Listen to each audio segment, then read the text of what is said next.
look, take a sheet of paper. If you want to make a beautiful musical palindrome, take a sheet of paper and fold music paper, of course, and fold it into four. Fold it into four. Fold it into four to start with, and then write your melody in the top left-hand corner with wet ink.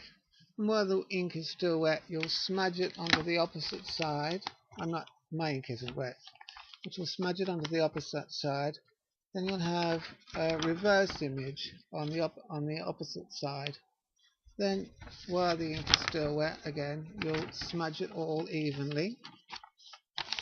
You'll smudge all that ink, or press it through and copy it out yourself, whichever you like. But the principle is you smudge it through.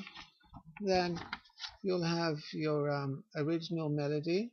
You'll have a reverse image on this side. Here you'll have the original melody, but upside down. And over here you'll have the original melody upside down and back to front. Now, once you do that, you've got a palindrome, basically. You don't have to be Mozart to write a palindrome piece of music. Your music will be itself. It'll be played backwards, and then it'll be played upside down, and then upside down and back to front. And if you could sit at a table, and one person could play it from one side, and the other could play it from the other side, and it'll be harmonic because it's geometric. It's geometric. It's just like a snowflake. It's just like a snowflake. Yes, the rules of geometry apply. Yes. So yes, let's try. Okay, a snowflake anyway. How do we make a snowflake? It's been so long since I made one. Let's make a few cuts anyway. A few cuts here and there. Now, some snowflakes are prettier than others, aren't they? Some snowflakes are prettier than others, but it's just an audio snowflake. Laws of geometry obtain in sound as well as they do in music or with light. And what you've got is a beautiful piece of music, and it's going to be harmonic. And just like that's a sort of snowflake, isn't it? It's you know, one end is the same as the other, sort of thing. It's the same principle. Once you write your music and play it through, you can make any changes you want. If you want to make the last note long for a finish, you can. Yes, make any changes. You won't put any pauses.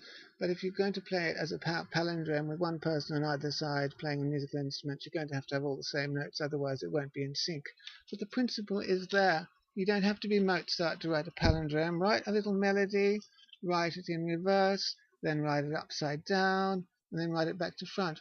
Well, you can do as I do. You can go from oops, where are we?